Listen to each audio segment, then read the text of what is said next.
السلام عليكم ورحمة الله وبركاته. الحمد لله حمدا كثيرا طيبا مباركا فيه، والصلاة والسلام على رسول الله الأمين. ما بعد، أعوذ بالله السميع العليم من الشيطان الرجيم، من همزه ونفخه ونفثه. بسم الله الرحمن الرحیم. جی، کون کون سے خوش نصیب ہیں جنہوں نے ٹوئی صاحب کی تفسیر کا مطالعہ کیا تھا جیسا کہ بتایا گیا تھا؟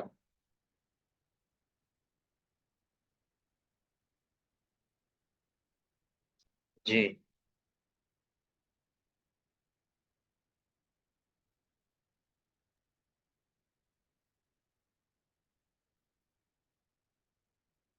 جی، کسی نے نہیں کیا؟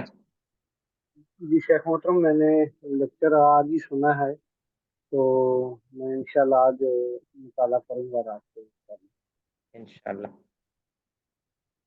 کیونکہ میں نے لیکچر اصل میں لیٹ سنا ہے، تو جہاں آپ فرما رہے ہیں تو یہ بات نہیں سنا ہے۔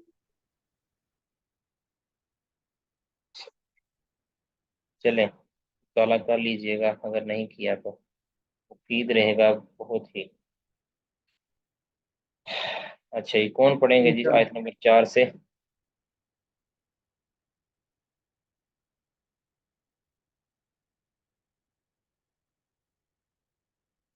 آیت نمبر 4 سے کون پڑھیں گے؟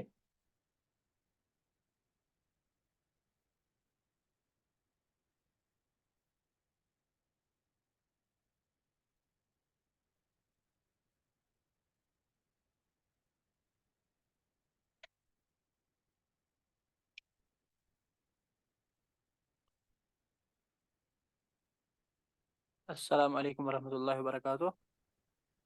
وعلیکم السلام ورحمۃ اللہ وبرکاتہ. اعوذ اچھا، باللہ ویسے جب ہم پڑھتے تھے نا ادھر مدارس کے اندر، تو ہم تو یہ شوق رکھتے تھے کہ ہمیں ہی موقع ملے عبارت پڑھنے کا یا جو بھی پڑھنے کا. ہم تو ایک دوسرے سے بڑھ کے کوشش کرتے تھے کہ ہمیں موقع ملے، حالانکہ بچے زیادہ ہوتے تھے اور سب کو موقع نہیں ملتا تھا زیادہ. آپ کے اندر بھی یہ ذوق شوق ہونا چاہیے، اور بالخصوص آخری کلاسوں کے اندر تو زیادہ ہونا چاہیے. جتنا زیادہ پڑھیں گے اتنی زیادہ پریکٹس ہوگی. چلیں، کبھی کسی کا عذر ہو سکتا ہے کہ وہ کہیں اس کے پاس شور ہے اور وہ نہیں بول سکتا، تو الگ بات. کیا خیال ہے؟ چلیں، کبھی غلط بھی ہو سکتا ہے، کوئی مسئلہ نہیں، عبارت غلط بھی ہو سکتی ہے، ترجمہ غلط بھی ہو سکتا ہے، کوئی مسئلہ نہیں ہے. لیکن کم از کم ایک بار غلطی کریں گے، دو بار کریں گے تو انشاءاللہ بعد میں وہ ایسا بھی آئے گا کہ غلطیاں کم سے کم ہوتی جائیں گی. اس کی کوشش کیا کریں. یعنی جب آپ پڑھنے کا شوق رکھیں گے نا، تو پھر آپ کا کل جو ہے نا وہ ماضی والے کل سے بہتر ہوگا، اور کل آج سے بھی بہتر ہوگا انشاءاللہ. من جد وجدہ، جو کوشش کرتا ہے وہ کوشش تک پہنچ جاتا ہے. وَأَن لَيْسَ لِلْإِنسَانِ إِلَّا مَا سَعَىٰ وَأَنَّ سَعْيَهُ سَوْفَ يُرَىٰ. جی، اب پڑھیں جی، کون پڑھنا چاہتے ہیں؟ شیخ صاحب، میں پڑھوں یا کوئی اور پڑھنا چاہتے ہیں؟ اگر آپ نہیں پڑھنا تھا تو پھر ہمیں اتنا ترغیب دلانے کی کیا ضرورت تھی؟ کیا خیال ہے؟ جی شیخ محترم۔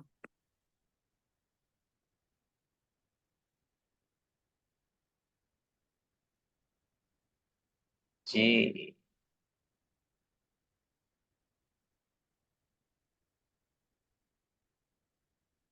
جی، ڈاکٹر صاحب پڑھیں گے، ڈاکٹر جنید سلیم صاحب.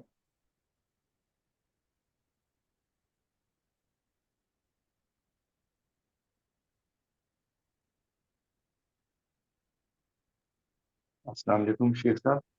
وعلیکم السلام ورحمۃ اللہ. جی ڈاکٹر صاحب. شیخ صاحب، ذرا مجھے موبائل پہ پڑھنا مشکل لگتا ہے، میں انشاءاللہ ایک دو دن میں لیپ ٹاپ سے پھر پڑھوں گا تو پھر ٹھیک صحیح پڑھ پاؤں ٹھیک گا۔ ہے ٹھیک ہے، کوئی مسئلہ نہیں انشاءاللہ. ٹھیک ہے،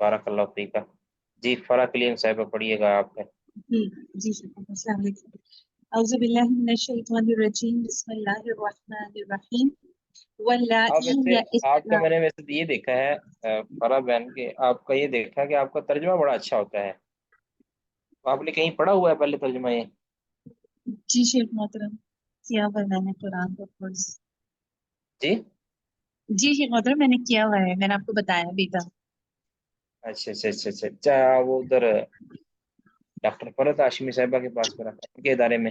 جی جی جی شیخ محترم۔ جی جی ٹھیک ہے، جی پڑھیے گا جی۔ واللائی، اور وہ عورتیں یا اسنا جو مایوس ہو چکی ہیں، من المحیض حیض سے، من نسائکم تمہاری عورتوں میں سے، ان ارتبتم اگر شک ہو تم کو، فعدتہن تو ان کی عدت ثلاثۃ اشہر 3 مہینے ہے، واللائی اور وہ عورتیں لم یحضن نہیں جنہیں ابھی حیض آیا ہو، وَأُولَاتُ الْأَحْمَالِ اور حمل والیاں، اجلہن ان کی عدت، ان یضعن حملہن کہ وہ رکھ دیں اپنا حمل، وَمَن يَتَّقِ اللَّهَ جو ڈرے گا اللہ سے، يَجْعَلُ اللَّهُ وہ کر دے گا اس کے لیے، من امرہ یسرا یجعل لہ، يَجْعَلْ لَهُ وہ کر دے گا اس کے لیے، من امرہ اس کے کام میں، یسرا آسانی۔ اب اس میں کچھ عدت بیان ہوئی ہے، پیچھے تو بیان ہوا ہے نا جو حیض والی ہیں ان کی کچھ بیان ہوئی ہے کہ جب وہ عدت کو پہنچ جائیں، اپنی عدت کے قریب پہنچ جائیں تو ان کو رکھو یا رکھو۔ اب یہاں ایک، ویسے تو حیض والی جن کو حیض آتا ہے، مینس آتے ہیں، ان کی سورۃ بقرہ کے اندر بھی تفصیل کے ساتھ ان کی عدت بیان ہو گئی ہے۔ یہاں ہے کہ واللائی یئسن من المحیض من نسائکم، تمہاری عورتوں میں سے جنہیں جو حیض سے مایوس ہو چکی ہیں، یعنی وہ عمر رسیدہ ہو چکی ہیں، اب ان کو حیض آنا بند ہو چکا ہے، یا ان کو بیماری ایسی لاحق ہوئی ہے کہ جس کی وجہ سے ان کو حیض کی ان کے اندر ان کی پیریڈ جو ہے نا وہ متاثر ہوئے ہیں، یعنی کوئی ترتیب نہیں رہی یا آنا ہی بند ہو گئے ہیں، کسی وجہ سے ہو سکتا ہے، تو ایسی عورتوں کی عدت جو ہے یہ 3 مہینے مقرر کر دی گئی، یعنی گنتی کے 3 مہینے، چاند کی تاریخ کے مطابق جو 3 مہینے بنتے ہیں اس مطابق ان کی عدت ہے، ٹھیک ہے۔ اور اسی طرح آگے جو ہے واللائی لم یحضن، اور اسی طرح وہ عورتیں کہ جن کو حیض ابھی آیا ہی نہیں ہے، یعنی وہ ابھی بالکل بچپن میں چھوٹی عمر میں ہیں۔ آپ جانتے ہیں نا کہ اس حدیث اس قرآن کی آیت سے ویسے ثابت بھی ہوتا ہے کہ نابالغی کی عمر میں نکاح ہو سکتا ہے، ٹھیک ہے، نابالغی کی عمر میں نکاح ہو سکتا ہے، نکاح ہونے کے لیے بالغ ہونا شرط نہیں ہے، ٹھیک ہے۔ تو ایسی عورتوں کو، یعنی ابھی تک جو ان کو حیض آیا ہی نہیں ہے، اس عمر کو ہی نہیں پہنچی، تو ان کی طلاق کی عدت بھی 3 مہینے ہیں، ان کی طلاق کی عدت بھی 3 مہینے ہیں، ٹھیک ہے۔ تو یہ ہو گئی ان کی عدت، اور آگے اولاد الاحمال اجلہن ان یضعن حملہ، اب یہ جو حمل والی ہیں ان کی ہر صورت کے اندر ان کی عدت کیا ہے؟ وضع حمل ہے، یعنی جتنی بھی صورتیں ہیں نا، عدت جتنی طرح کی بھی عدت ہے حاملہ کی، وہ وضع حمل ہی ہے، ٹھیک ہے۔ بعض صورتوں کے اندر اختلاف ضرور ہے، لیکن وہ بھی مرجو ہے اختلاف جو ہے نا، جس میں حاملہ کی عدت بعض صورتوں کے اندر جو وضع عمل کی بجائے دوسری جو ابعد الاجلین کی والا جو مسئلہ ہے، اس میں بھی صحیح اور بالکل درست بات جو ہے وہ یہی ہے کہ وضع حمل ہی ہے اس کی عدت، ٹھیک ہے، ہر صورت کے اندر، چاہے عدت وفات شوہر کی ہو چاہے وہ عدت طلاق ہو، ان کی عدت بہرحال وضع حمل ہے، چاہے وہ اگلے ہی لمحے وضع حمل ہو جائے، آج شوہر فوت ہوا ہے، کل کو اگر اس کا وضع حمل ہو جائے تو اس کی عدت ختم ہو چکی ہے، اس طرح اگر آج اس کو طلاق ہوئی ہے، اگلے لمحے اس کا وضع حمل ہو جائے تو اس کو اس کی جو عدت ختم ہو چکی ہے، ٹھیک ہے۔ ومن یتق اللہ یجعل لہ من امرہ یسرا، اب یہاں بتایا گیا ہے کہ ان معاملات میں تم نے اللہ سے ڈرنا ہے، اگر تم اللہ سے ڈرو گے، ان معاملات میں سچی کھری بات کرو گے تو اللہ تعالیٰ تمہارے لیے معاملات میں آسانی پیدا کر دے گا، ٹھیک ہے۔ وہ بیوی کے لیے بھی اور شوہر کے لیے بھی. ٹھیک ہے. وعلیکم السلام. میں آپ پانی سے نہیں رکھو، جلدی کروں میں اس میں.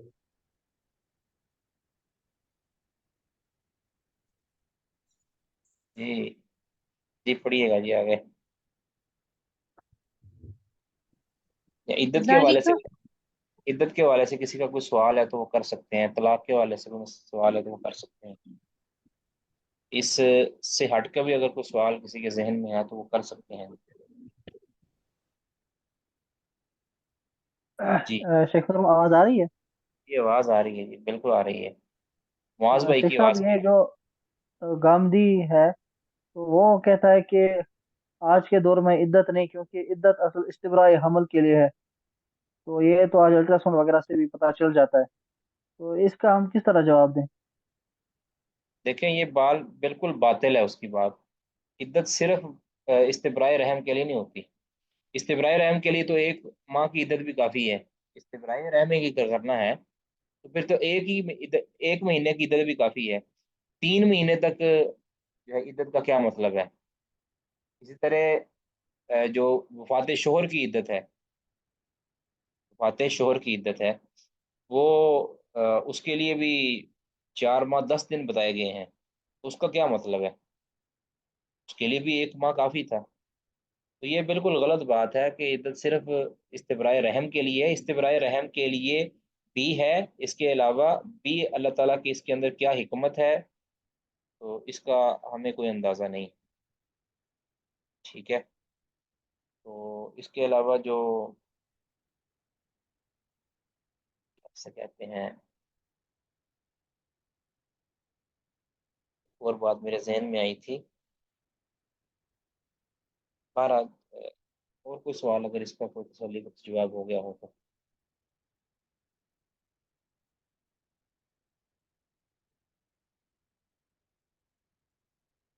جی پڑھیے جی پھر.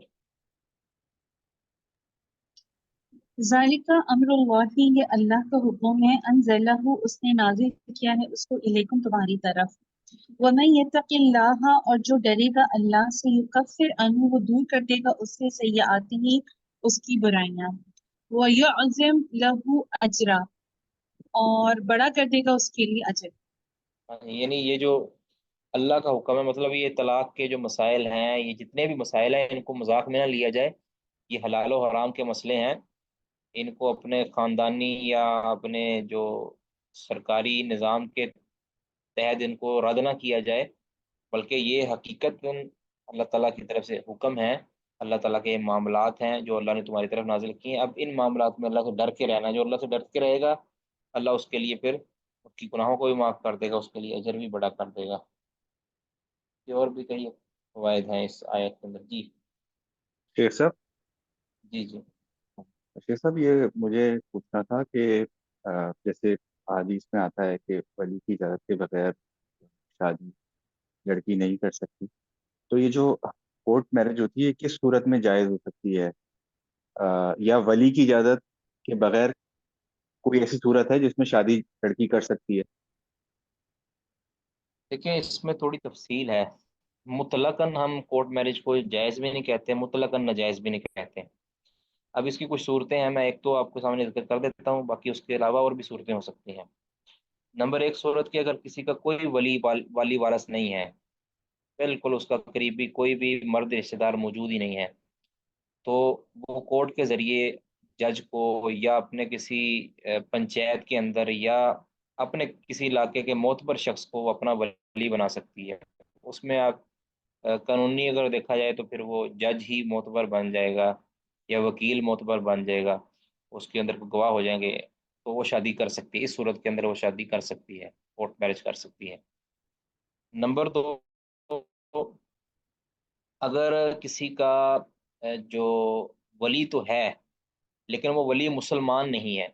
ٹھیک ہے، ولی مسلمان نہیں ہے یا اس قدر برا ہے، اس قدر برا ہے کہ وہ اس کی شادی کسی ایسی جگہ پر کرنا چاہتا ہے کہ جہاں پہ اس کے لیے شادی کرنا جائز ہی نہیں ہے. مثلا کوئی کسی لالچ کے اندر آ کے وہ کسی اس کی شادی کسی قادیانی کے ساتھ کرنا چاہے اور وہ پوری کوشش کر لے کہ میں اس سے جان چھڑوا لوں، لیکن اس کے لیے جان چھڑوانا مشکل ہو جائے تو پھر وہ کورٹ کے پاس جا سکتی ہے، کورٹ کے پاس، یا کسی قادیانی کے علاوہ کسی عیسائی سے شادی اس کی کروانا چاہتا ہے کسی لالچ کے اندر آ کے، یا کسی ہندو سے کروانا چاہتا ہے، یا کسی سکھ سے کروانا چاہتا ہے، یا کسی ایسے بد کردار اور بد دماغ اور بد عقیدہ آدمی سے کروانا چاہتا ہے کہ جس کے ساتھ اس کا بالکل بھی نباہ نہیں ہو سکتا، نہ ہی جائز ہے اس کے لیے شادی کرنا اس کے، تو پھر اس صورت کے اندر وہ کسی ایسے یعنی صحیح العقیدہ مسلمان لڑکے کے ساتھ کورٹ میرج کر سکتی ہے، اگر وہ پورے اپنے یعنی پینترے ازمانے کے بعد بھی، ٹھیک ہے اس صورت۔ اسی طرح اگر کسی کا والد نہیں ہے اور اس کے جو دوسرے ہیں، مثال چچا اس کے ہیں، تو چچا آپس میں لڑتے ہیں کہ ایک کہتا ہے کہ میں نے اس کی شادی فلاں جگہ پہ کرنی ہے، ایک کہتا ہے میں نے اس کی شادی فلاں جگہ پہ کرنی ہے۔ اب اس کے لیے فیصلہ کرنا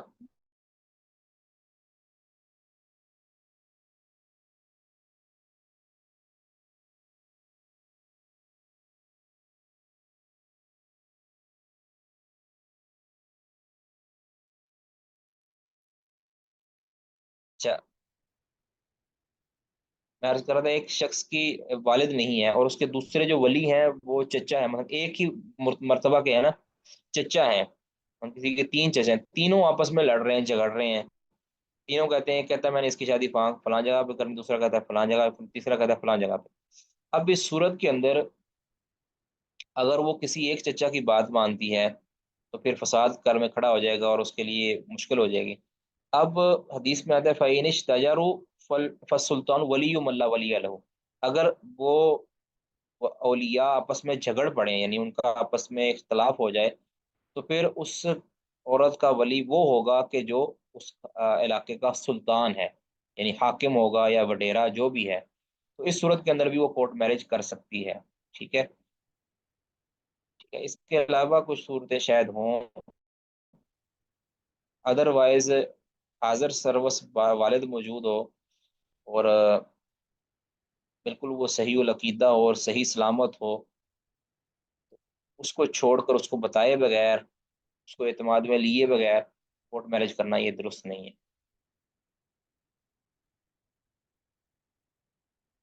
باقی اگر ولی کی اجازت کے ساتھ بھی کورٹ میرج کیا جاتا ہے تو پھر بھی کوئی مسئلہ نہیں ہے۔ کورٹ میرج کا مطلب جو ہمارے ہاں رائج ہے نا وہ یہ ہے کہ ولی کو، یعنی جو باپ ولی ہے اس کو کم از کم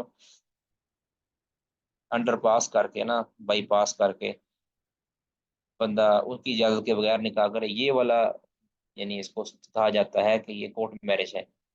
ویسے تو کورٹ میرج جائز ہے، اگر کوئی ولی کو ساتھ لے جا کر کرتا ہے تو پھر تو کوئی مسئلہ نہیں ہے، سب سے بہترین میرج ہے کورٹ میرج پہ۔ جی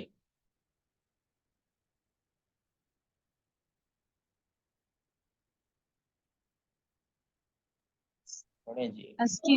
اسکنو ہننا بساؤ ان عورتوں کو من حیثو جہاں سکن تم رہتے ہو، نیو وجدکم اپنی وسعت کے مطابق، ولا تزارہن اور نہ تم ضرور پہنچاؤ ان کو، لتضیقوا تاکہ تم تنگ کرو علیہن ان پر، وَإِن كُنَّ اور اگر ہوں اولاتی حمل والیاں، فَأَنفِقُوا تو خرچ کرو علیہن ان پر، حتی یضعن حملہن یہاں تک کہ وہ رکھ دیں حمل اپنا، فَإِنْ أَرْضَعْنَ پھر اگر وہ دودھ پلائیں لکم تمہارے لیے، فَآتُوهُنَّ تو دے دو ان کو اجورہن ان کے اجر، وَأْتَمِرُوا اور معاملہ کرو بینکم آپس میں بمعروف بھلے طریقے سے، وَإِنْ تَعَاسَرْتُمْ اور اگر آپس میں کشمکش کرو تم، فَسَتُرْضِعُ تو دودھ پلا دے لہو اخرى اس کے لیے کوئی دوسری۔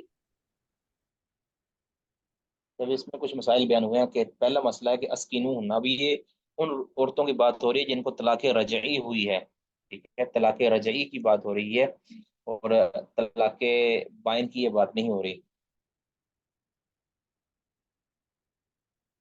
طلاق رجعی کون سی ہوتی ہے؟ جس کو پہلی طلاق ہوئی ہے یا دوسری طلاق ہوئی ہے، تیسری طلاق جو ہے نا وہ طلاق بائن ہو جاتی ہے۔ تو طلاق رجعی ہوئی ہے اس کے متعلق یہ بیان کیا جا رہا ہے کہ عدت تک ان کو تم سکنا دو، یعنی اسکینو ہونا ان کو تم رہائش دو، یعنی رہائش اس کے ذمہ ہے نا۔ طلاق رجعی کے اندر جو نفقہ اور سکنا جو ہوتا ہے نا، نفقہ نہیں،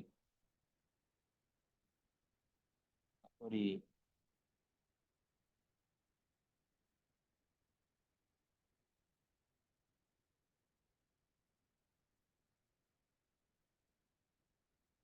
نفقہ اور سکنا دونوں جو ہے نا یہ دینے ہوتے ہیں خامد نے طلاق رجعی کے دوران، ٹھیک ہے. اور اسکنوہن من حیث سکنتم، یعنی جہاں تم رہتے ہو، جس طرح کی رہائش تمہارے پاس ہے تمہاری وسعت کے مطابق، تو اتنی ان کو رہائش دو. ولا تضاروہن، اب ان کے لیے وہاں رہنا مشکل نہ کر دو، یعنی اس کو اتنا تنگ نہ کرو، اتنا تنگ نہ کرو. ولا تضاروہن، کہ تم ان کو اتنا اس کے لیے تنگی پیدا نہ کر دو، گالم گلوچ کر کے، مار پیٹ کر کے، یا اس کے لیے رہنا وہاں مشکل کر دو کہ ان کے اوپر تم تنگی کرو، پھر وہ خود اپنی رہائش چھوڑ کے چلے جائیں. اس طرح ان کے ساتھ نا اس کے لیے جینا اس کا دوبر نہیں کرنا تم نے. ایک اس کا مسئلہ بیان ہو گیا. دوسرا ہے وَإِن كُنَّ أُولَاتِ حَمْلٍ فَأَنفِقُوا عَلَيْهِنَّ، اگر وہ حاملہ ہے تمہاری بیوی جس کو تم نے طلاق دی ہے، اگر تو تم نے رجی طلاق دی ہے، تو یعنی یہ پہلی یا دوسری طلاق اس کو دی ہے، تو پھر حمل وضع ہونے تک ان پر خرچ کرنا بھی ہے اور اسے رہائش بھی دینی ہے. ٹھیک ہے، خرچ بھی کرنا ہے، ان کو رہائش بھی دینی ہے. اور اگر وہ اس کو طلاق بائن دے دی ہے تم نے، طلاق رجی نہیں، طلاق بائن دے دی ہے، اور اس کے بعد اب چونکہ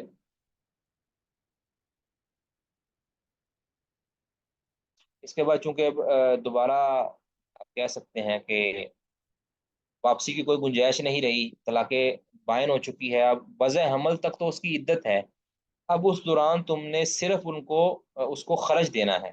فَأَنفِقُوا عَلَيْهِنَّ، رہائش تمہارے ذمہ نہیں ہے. اب وہ اپنے گھر جائے جہاں پہ وہ جانا چاہتی ہے، اپنے ماں باپ کے گھر جائے، لیکن وضع حمل تک کیونکہ اس کے پیٹ کے اندر تمہارا بچہ ہے، تو تم نے اس کا خرچ دینا ہے. ٹھیک ہے، وہ جو بھی خرچ بنتا ہے معروف طریقے کے ساتھ، جو بھی اس عورت کے سٹیٹس کے مطابق اور اپنے وسعت کے مطابق جو اس پر خرچ بنتا ہے، وہ خرچ تم نے دینا. یعنی اس میں صرف عورت کا سٹیٹس نہیں دیکھا جائے گا، اس کے اندر اصل جو چیز ہے وہ مرد کی وسعت ہے. مرد کتنا خرچ اس پہ کر سکتا ہے، اس کے پاس کتنی، اس کی سیلری کیا ہے، اور اس کا پہلا خرچ کتنا تھا، تو اس اعتبار سے وہ عورت پر خرچ کرے گا. اب وضع حمل ہو چکا ہے، اس کے بعد فَإِنْ أَرْضَعْنَ لَكُمْ، ارضان لکم، اگر وہ تمہارے لیے دودھ پلائیں، یعنی وہ تمہارے بچے، اب بچہ تو آپ کو پتا ہے کہ شوہر کی طرح منسوب ہوتا ہے، بچہ حقیقت کے اندر ہوتا ہی شوہر کا ہے، بچہ ہو یا بچی ہو. تو اب ماں ہے، وہ اس کا وہ دودھ پلائے نہ پلائے اس کی مرضی ہے. اگر تم نے اس سے دودھ پلوانا ہے اور وہ راضی ہے دودھ پلانے کے لیے، تو تم نے پھر ان کی اجرت دینی ہے. جو وہ 2 سال پلائے، وہ 1.5 سال پلائے، وہ 1 سال پلائے، جتنی دیر وہ دودھ پلائے گی اتنی دیر تم نے اپنے بچے کو دودھ پلانے کے لیے جو اس کو دیا ہوا ہے، تم نے اس کے اوپر خرچ کرنا ہے. اس کے لیے آپ نے طے کر لینی ہے کہ میں اتنے ماہانہ لیا کروں گی، اگر وہ لینا چاہتی ہے. ٹھیک ہے، آگے ہے وَأَتَمِرُوا بَيْنَكُمْ بِمَعْرُوفٍ، یعنی معروف طریقے سے تم آپس میں معاملہ کرو، اس میں نہ شوہر پر ظلم کیا جائے، نہ بیوی عورت پر ظلم کیا جائے. ٹھیک ہے، نہ اس کو تنگ کیا جائے، نہ دوسرے کو تنگ کیا جائے. آگے وَإِن تَعَاسَرْتُمْ، اگر تم آپس میں تنگی محسوس کرو، یعنی تنگی سے مراد کی تمہاری آپس میں یہ بات طے نہ ہو پائے، کبھی عورت کا مطالبہ زیادہ ہو، کبھی شوہر کا مطالبہ کم ہو، تو یعنی تمہاری آپس میں بن نہ پائے، اور یا عورت ہی تیار نہ ہو دودھ پلانے کے لیے، یا مرد ہی تیار نہ ہو دودھ پلوانے کے لیے، فرمایا کہ تمہارے لیے پھر ضروری نہیں ہے کہ اسی عورت سے ہی، یعنی اسی لڑکی کی ماں سے ہی دودھ پلایا جائے. پھر فَسَتُرْضِعُ لَهُ أُخْرَىٰ، تو کوئی اور دودھ پلا لے گی، کسی اور سے تم اجرت دے کے دودھ پلوا لو، اگر آپ نہیں پلوانا چاہتے اس سے، یا وہ نہیں پلانا چاہتی، یا تمہارا آپس میں جو ہے وہ معاملہ طے نہیں ہو پایا، کوئی اور پلا لے گا، وہ نہیں.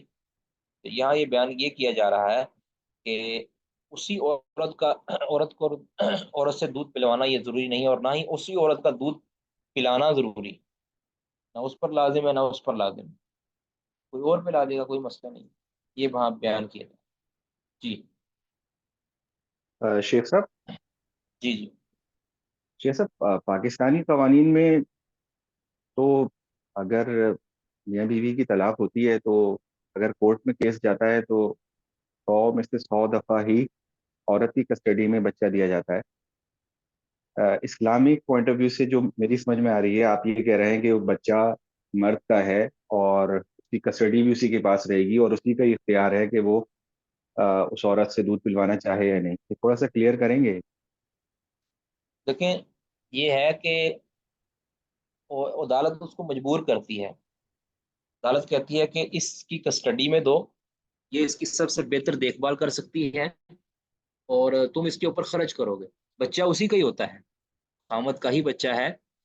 تو عدالت یہ مجبور اس کو کرتی ہے کہ چونکہ عورت کا بھی مطالبہ یہی ہوتا ہے کہ بچے کو میں دودھ پلاؤں یا بچے کو میں اپنے پاس رکھوں. تو اس وجہ سے جو ہے نا عدالت کوئی، آپ کہہ سکتے ہیں کہ اس کی جو ہے نا آپ عدالت جو ہے نا بچے کے لیے جو بہتر ہوتا ہے نا وہ سوچتی ہے. ٹھیک ہے، عدالت بچے کے لیے بہتر ہوتا ہے وہ سوچتی ہے، اور شرعی نقطۂ نظر سے بھی یہی ہے. یاد رکھیں، یہ ایک جو مسئلہ ہے نا دائیا گیری کون کرے گا بچے کی، ایک ہے دودھ پلانا. دودھ پلانا الگ مسئلہ ہے. ایک مسئلہ ہے کہ بچے کی دیکھ بھال کون کرے گا. ٹھیک ہے، بچے کی دیکھ بھال کون کرے گا، تو اس کے اندر بھی مختلف طرح کی احادیث آتی ہیں. اگر ویسے تو بلوغت یعنی بچہ جب سن شعور کو پہنچ جائے گا تو بچہ لازمی طور پر شوہر کی طرف لوٹ آئے گا، لیکن اس کے سن شعور کو پہنچنے سے پہلے اس کی دیکھ بھال کون کرے گا. اس کے اندر بعض روایتوں کا یعنی سیاق یہ بتاتا ہے کہ اس میں شوہر کو حق دیا گیا ہے، اور بعض کے اندر یہ بتایا گیا ہے کہ بیوی کو یعنی اس کو حق ہے، ماں کو حق ہے، اور دوسری میں بتایا گیا کہ والد کو حق ہے. تو اختیار تو سارے شوہر کے پاس ہیں، یعنی وہ بچے کی نسبت اور بچے کی بڑے ہو کر تو بچہ لازمی طور پر شوہر کی طرف ہوگا نا. اب صرف ایک دیکھ بھال اگر دیکھ بھال ماں نے کرنی ہے تو تو خرچ کرے گا اس کے اوپر، یعنی وہ بچے کی پرورش کرنے کی جو خرچ ہے وہ شوہر کے ذمہ ہوگی. آگے اگر شوہر اس سے نہیں کرواتا یا شوہر اس کو نہیں دیتا تو اور وہ کہتا ہے کہ میں خود کر لوں گا یا میری ماں کر لے گی یا میری بہن کر لے گی، تو پھر یہ اس کی مرضی ہے. ٹھیک ہے، ہر کہ بچے کا دیکھ بھال کی پورا اختیار یعنی اس کے جو انتظام ہے وہ شوہر کے ذمہ ہے. ٹھیک ہے، اب عدالت جو ہے یہ بچے کا لحاظ کرتی ہے. عام طور پہ جو ہے نا وہ سمجھتے ہیں کہ ظاہر ہے بچے کو پالنا تو مان ایک عورت نہیں ہے. اب وہ دیکھتے ہیں کہ اب اس بچے کی دیکھ بھال کرنے کے لیے سب سے زیادہ سوٹیبل وہی ہوگی کہ جس نے اس کو جنم دیا ہے. تو اس اعتبار سے وہ اس کے حق میں فیصلہ دے دیتے ہیں. یہ نہیں کہتے ہیں عدالت والے کہ یہ بچہ ماں ہی کا ہے، وہ کہتے ہیں شوہر کا ہی ہے، اسی لیے تو اس کے اوپر ایک خرچ ڈالا جاتا ہے کہ 10,000 روپے مہینہ یا 5,000 روپے مہینہ. اور جو مائیں بھی جاتی ہیں نا، یاد رکھیں، مائیں بھی جو جاتی ہیں نا عدالت کے اندر وہ اسی لیے جاتی ہیں تاکہ اپنا خرچ بنایا جا سکے، اپنا خرچ اس سے لیا جا سکے، اس کو پابند کیا جا سکے عدالت کے ذریعے. عام طور پہ اسی لیے جاتی ہیں. بس اوقات اس نیت سے بھی جاتی ہیں کہ ہم بچہ اپنے پاس رکھ لیں گے. تو بہرحال حرج والی بات نہیں. اگر عدالت ان کو مجبور بھی کر دیتی ہے نا یہ ماں کے پاس ہی رہے، اگر ماں بھی اچھی نہیں ہوتی اس وجہ سے پھر اگر ماں کے ذمہ نہ ہی ڈالا جائے تو زیادہ بہتر ہے. ان کے گھر کا ماحول ایسا ہوتا ہے اس کے اندر پرورش کے خراب ہونے کا خدشہ ہوتا ہے. تو اس کے اعتبار سے اگر کوئی مجبور بھی کر لیتا ہے نا اس کو کہ ماں کو ہی، اسی ماں کو ہی جو ہے دودھ پلانے کی ذمہ داری دی جائے اور شوہر کے ذمہ اس کے اوپر خرچہ رکھ دیا جائے تو کوئی حرج نہیں ہے، بلکہ شاید بعض صورتوں کے اندر یہ بہتر ہوتا ہے. کیونکہ ماں اگر وہ شوہر لے گا نا بچے کو اور کسی اور سے دودھ پلوائے گا یا دودھ نہیں پلوائے گا، کوئی فیڈر پہ چلائے گا یا دبے ہوا دودھ ہے وہ چلوائے گا، تو کوئی بھی اس کی صحیح دیکھ بھال نہیں کر پائے گا جو کہ ماں کرے گی. تو یہ بہتر ہے میرے حساب سے، واللہ اعلم. جی لینفق. جی شیخ مطلب آگے پڑھنا جی پڑھیں آگے، رکوع پورا کر دیں. لینفق تاکہ خرچ کرے ذو ساعتن وسعت والا من ساعتہ اپنی وسعت میں سے،